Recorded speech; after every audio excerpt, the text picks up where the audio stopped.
Nunca pensé que me encontraría frente a la puerta de mi suegra a las 11 de la noche.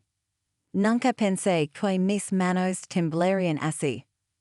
Como si todo mi cuerpo quisiera, y mientras mi corazón gritaba que tenía que entrar. Pero ahí estaba yo, con una copia de la love que ella jamás supo que yo tenía. No deberías estar aquí, susurró mi conciencia. Pero la realidad era otra. Mi esposo llevaba semanas actuando extraño. Mensajes ocultos. Excusas torpes. Reuniones nocturnas que nunca existen. Y una mentira tras otra que yo ya no podía ignorar. Esa tarde accidentalmente escuché una llamada. No fui yo quien la buscó. Él fue quien se descuidó. Sí, mamá, esta noche. Asegúrate de que esté todo listo. Y luego una frase que me atravesó el alma. Ella nunca lo sabrá. Al menos no hasta que sea demasiado tarde. Mi corazón se heló. ¿De qué hablaba? ¿Por qué sonaba tan oscuro? Cuando pregunté, él sonrió fizzado. Trabajo, mi amor. Filmate. Pero su mirada no podía ocultar la verdad. Algo terrible estaba por pasar. Por eso estaba frente a esa puerta. A punto de descubrir lo que me ocultaban. Introduce la lave lentamente. Un clic. La cerradura sitio. El silencio dentro de la casa era antinatural. No ruidos de TV. Ni pasos. Nada. Solo una oscuridad espesa que parecía respirar. Encendí la linterna de mi celular. El haz de luz recorrió el pasillo.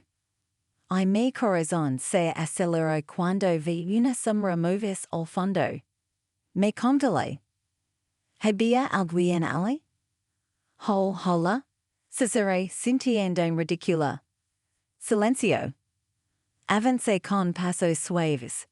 Cada crujido del piso me hacía querer gritar. Pero la necesidad de respuestas era más fuerte que el miedo. Llegué a la sala. Todo estaba perfecto. Demasiado ordenado para una casa donde nadie había entrado en días. Según mi suegra, estaba de vacaciones en la playa. Mentira. Entonces, vi algo sobre la mesa del comedor. Un sobre roto. Con mi nombre. Y un mensaje escrito en marcador negro. No debes estaaqui. Sentí que el piso desaparecía bajo mis pies. Mis manos comenzaron a sudar. Mi respiración se volvió torpe. ¿Era una advertencia? ¿Una trampa? De pronto, escuché un golpe en la parte trasera de la casa. Un portazo. Giré con el corazón en la garganta. ¿Quién está ahí? Logré decir. Nada. Y en ese instante, mi teléfono vibró. Era un mensaje. De mi esposo.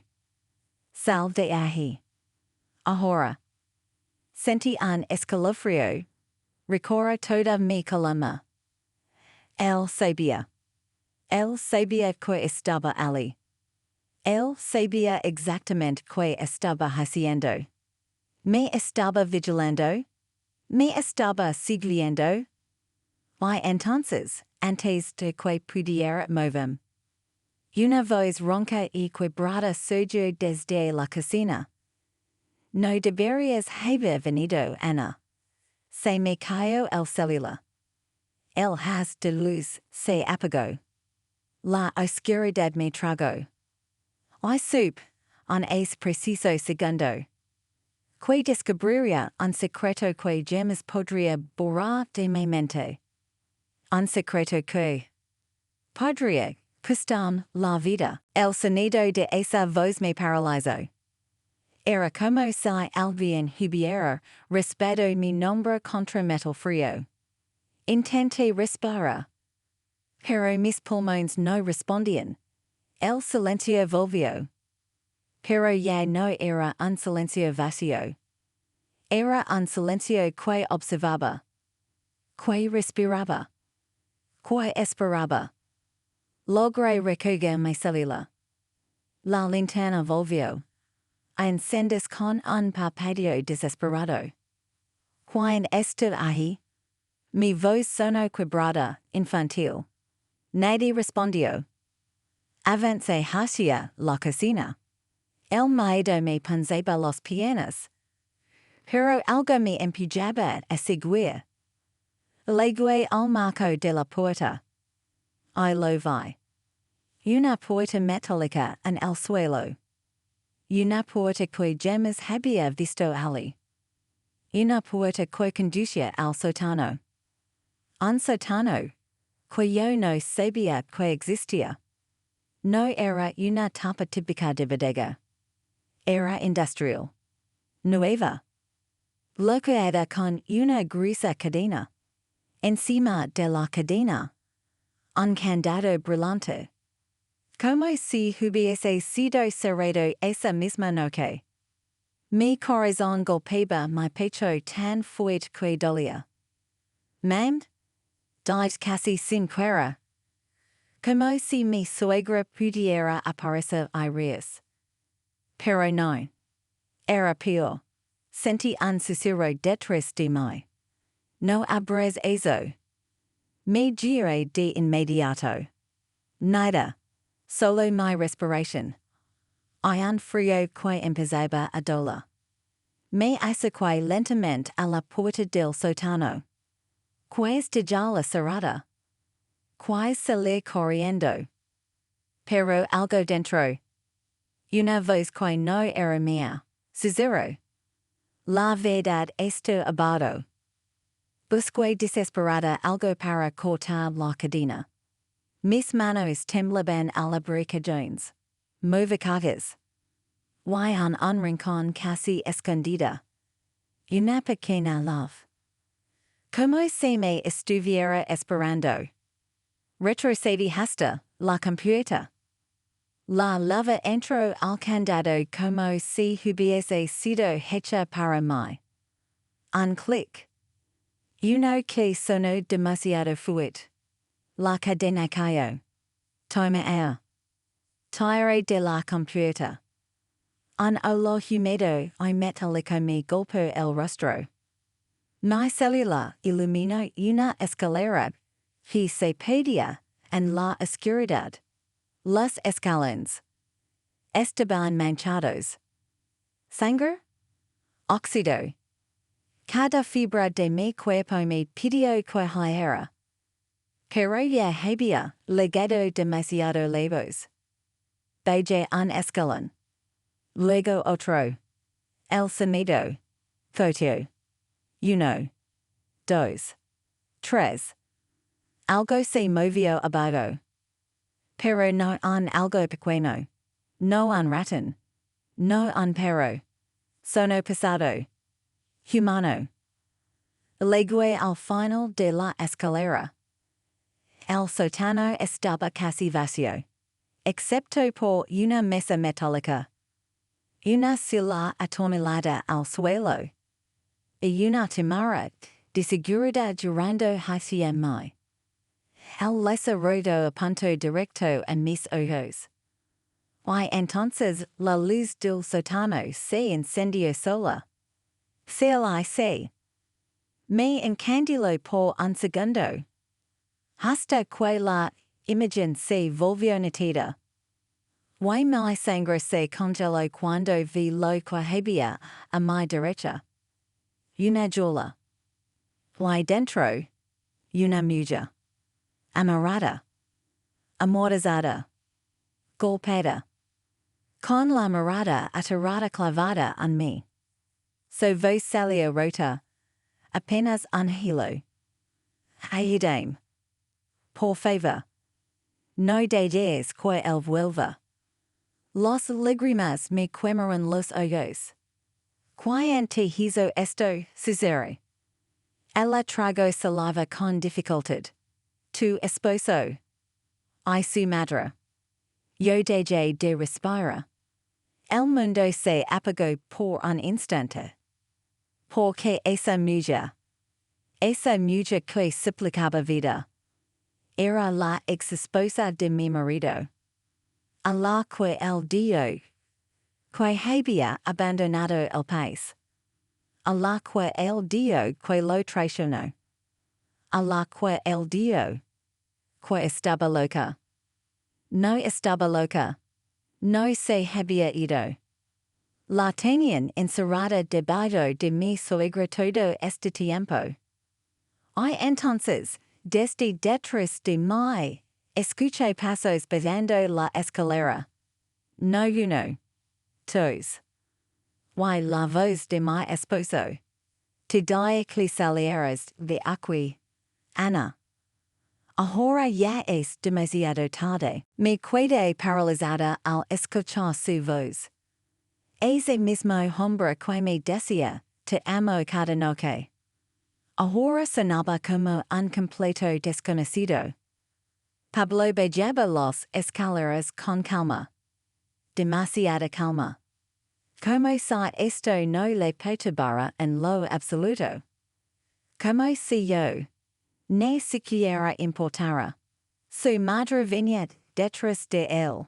Tenía una linterna en la mano. Vi una sonrisa torcida que me revolvió el estómago. Ana. Dijo Pablo. Casi susurrando. ¿Por qué tenías que arruinar esto?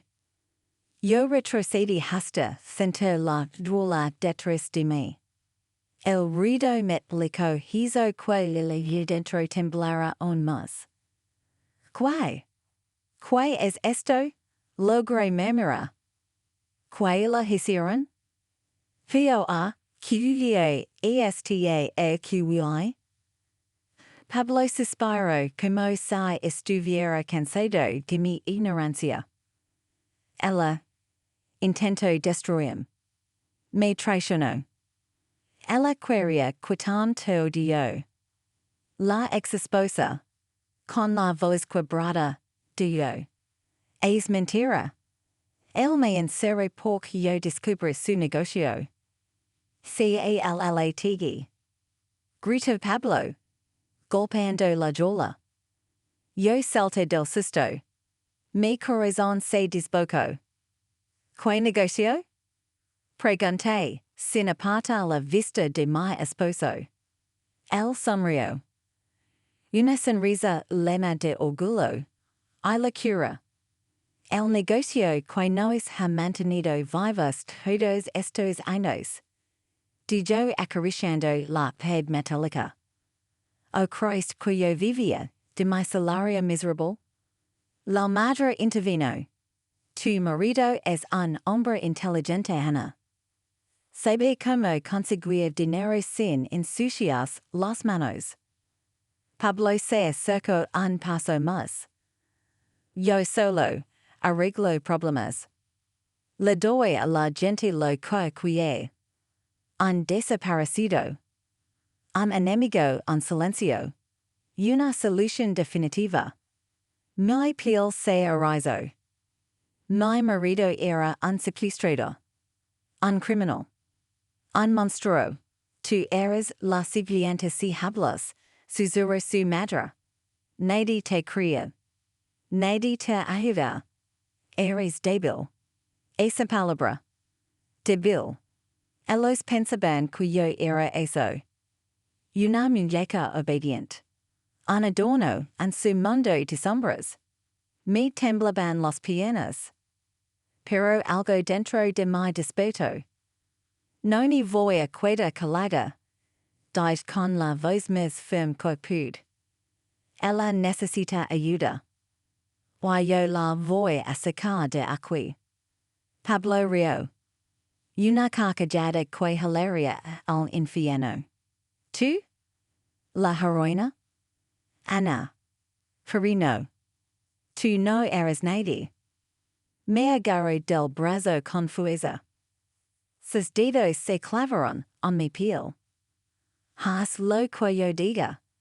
Atada o consciente, da igual. La exesposa gritó. Cor. La madre ebrio aunque John metlico. Saco una aguja. Una jeringa. Con esto dormes tranquila. Querida, Cicero.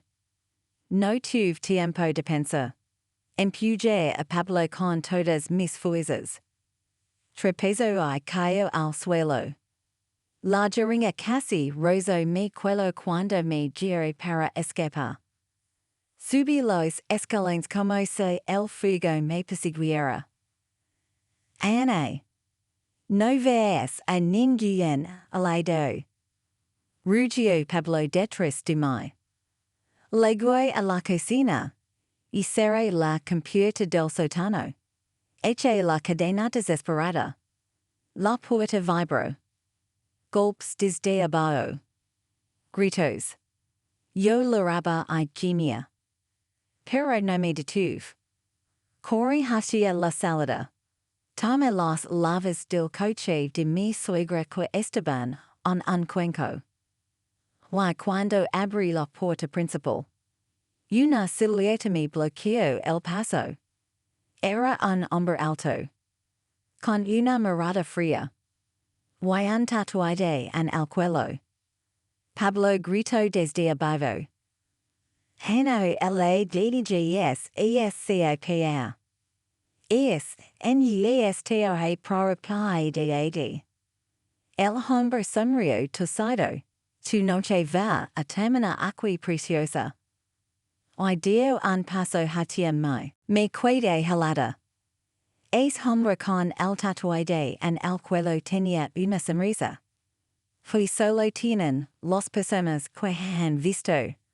Hecho cosas terribles. Yo retrocedí instintivamente. Alejate. Logré decir con un halo de voz.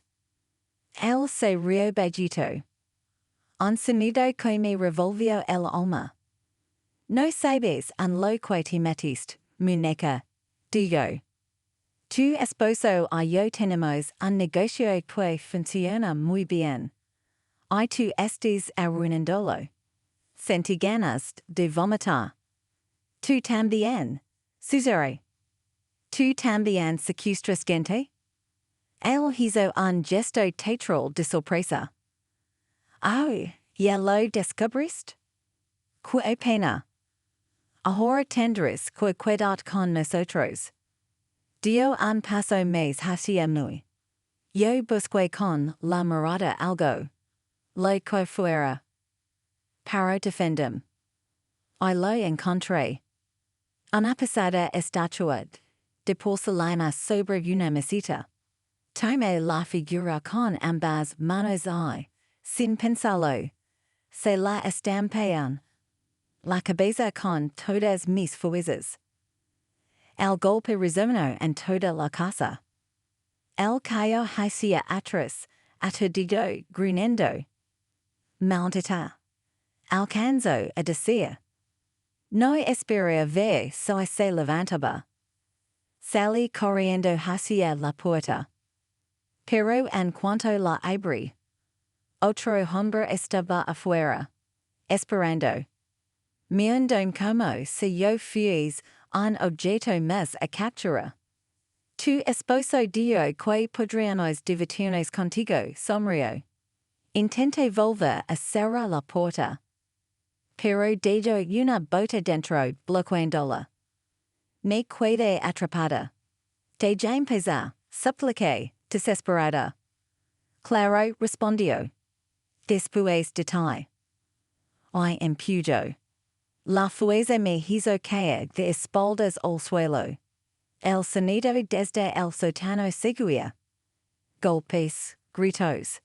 Mi nombre mezclado con insultos. Ana. Vaje aqui yae aote eloguoroqa. La voz de Pablo desapareció bello un estruendo. Como se algo se hubiera roto abajo. El segundo hombre se agachó sobre mí. Pronto que no dolor. Mucho. Yo sentí que el terror me estaba apagando la mente.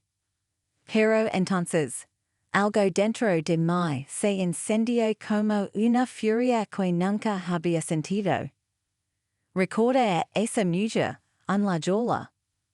Recordé mi vida antes de Pablo. Recordé quién era yo. No era débil. No era propiedad de nadie. No iba a morir en esa casa. Le di una patada con todas mis fuerzas. Justo donde más duele. El hombre gimió y cayó a un lado. Corrí hacia la sala. Y fue entonces cuando vi algo como hilo. Una lema de fotografías. Polaroids. Cientos. Hombres, mujeres. Todos con la misma expresión. Miedo. Terror. Súplica. Y en el centro de esa pared. Una foto mía. Tomada desde atrás. Mientras yo cocinaba. En mi propia casa. Y con una palabra escrita debajo. Pero entero. El mundo se derrumbó alrededor de mí. Mi vida entera. Había sido una mentira. Yo siempre había estado marcada. Como la siguiente víctima. Mis manos comenzaron a temblar sin control. Las lágrimas brotaron sin aviso. ¿Ves lo que hiciste? Dijo una voz a mi espalda. Pablo estaba ahí. Había subido. Lleno de polvo. Con sangre que no sabía si era suya o de alguien más. Yo traté de proteger. Escupió. Pero ahora, miro todo el desastre. Se acercó despacio. Como si yo fuera un animal acorralado. Ana. Amor. Solo tienes dos opciones ahora. Also una jeringa idéntica a la de su madre. O te llevamos un rato. Y mañana hablaremos como adultos. Sus ojos se oscurecieron peligrosamente. O termino con esto aquí mismo. Yo retrocedí hasta tocar con la pared de fotografías. Y entonces, un pensamiento me perforó la mente. Si me duermo, no despierto jamás. Miro alrededor frenéticamente, y lo vi.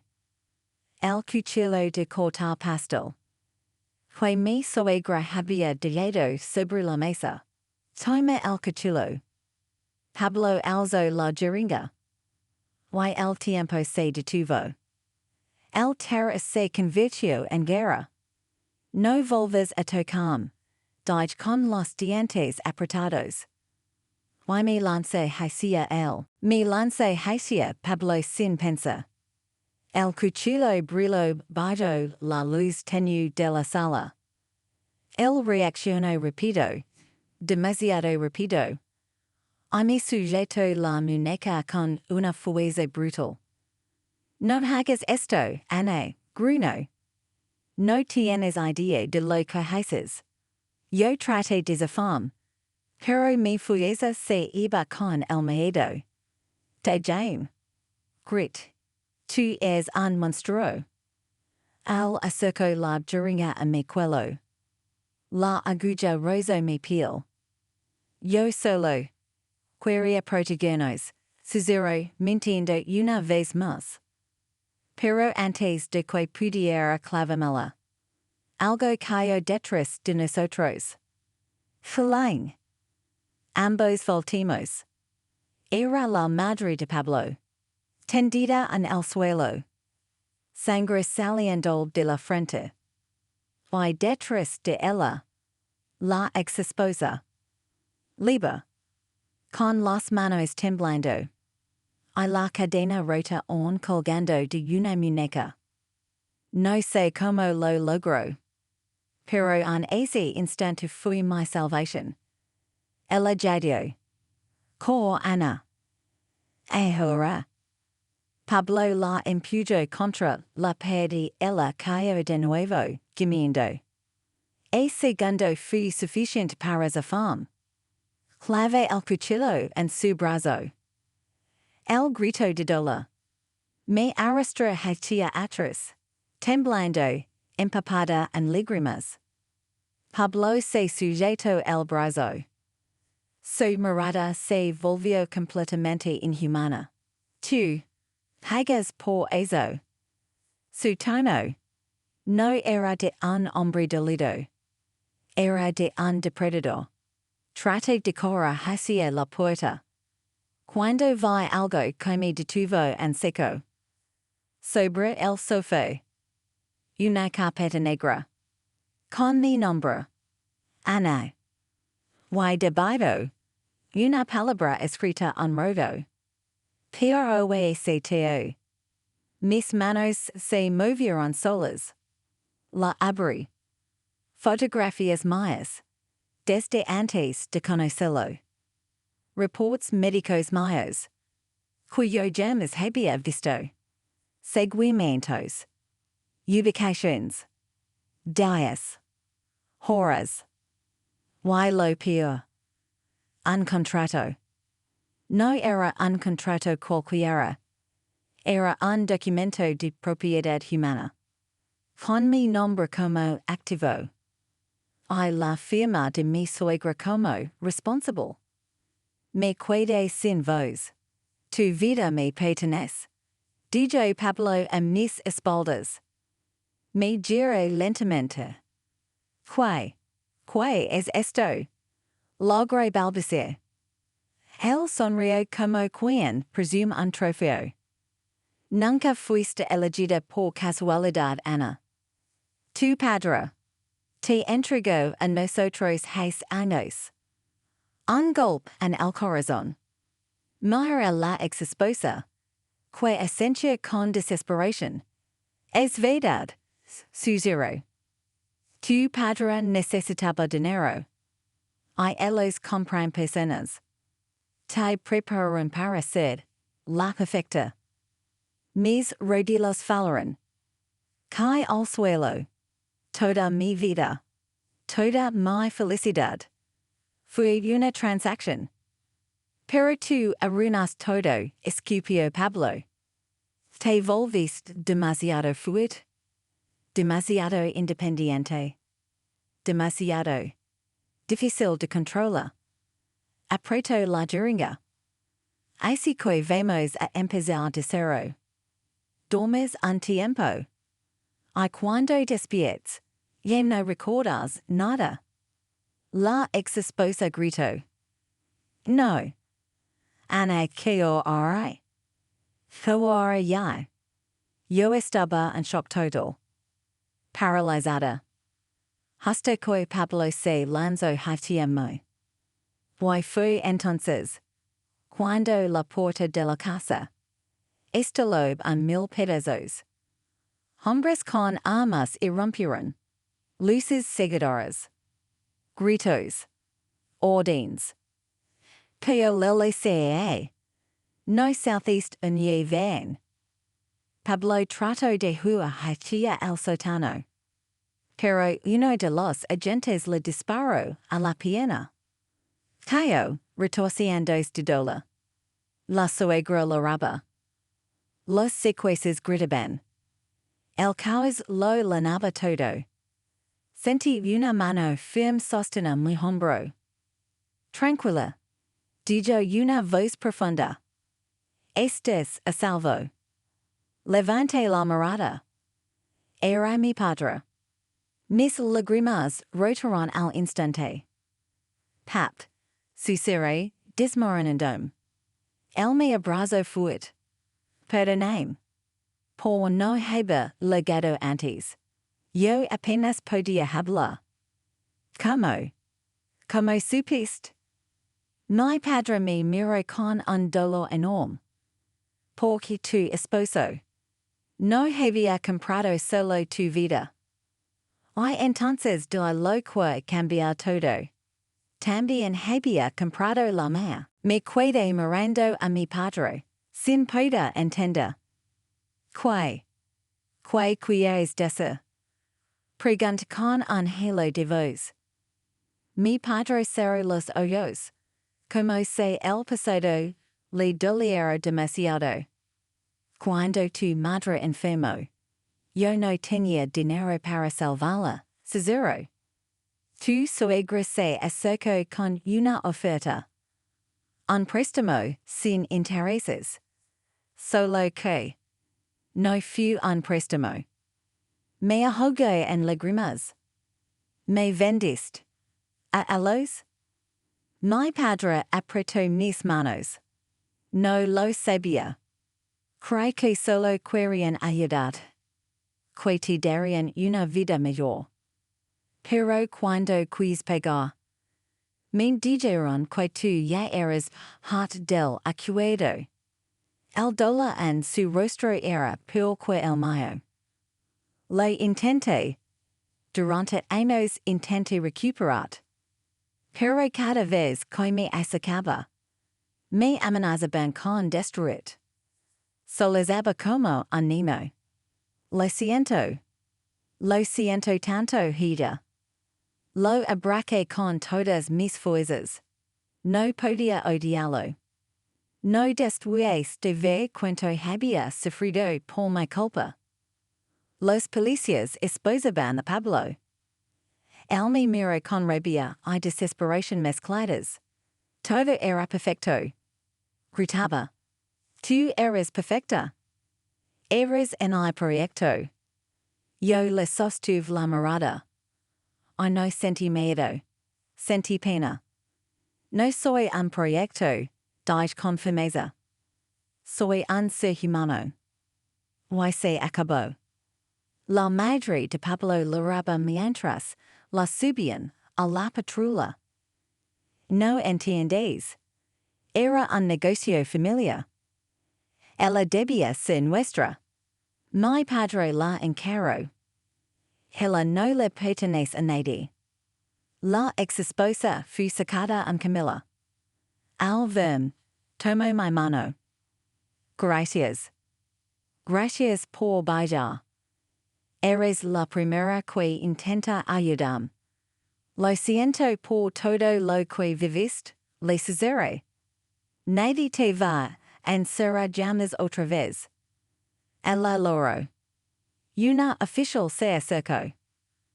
Necesitamos que vengan a la estación a declarar, nos dio amablemente. Yo asentí. Mientras los agentes fotografiaban la pared de víctimas, sentí un vacío enorme en el pecho.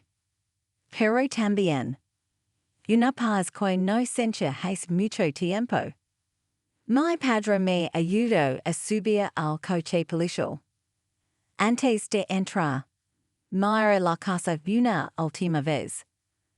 Ese lugar que casi se convierte en mi tumba. Ese lugar que escondía tantos horrores. Ya no tenía poder sobre mí. Pap. Le dije mientras el coche arrancaba. ¿Qué va a pasar ahora? Él sonrió débilmente. Ahora, empieza tu verdadera vida. Miré por la ventana mientras nos alejamos. Y por primera vez en años. Respiré de verdad. Había caído en la oscuridad. Pero regresé más fuerte. Porque la verdad, aunque duela, libera. Y porque entendí algo que jamás olvidaré. Mi libertad nunca más será negociable. Yo elijo mi vida. Yo escribo mi historia. Nunca fui débil. Nunca fui propiedad. Nunca fui un proyecto. Soy Ana. Y soy libre.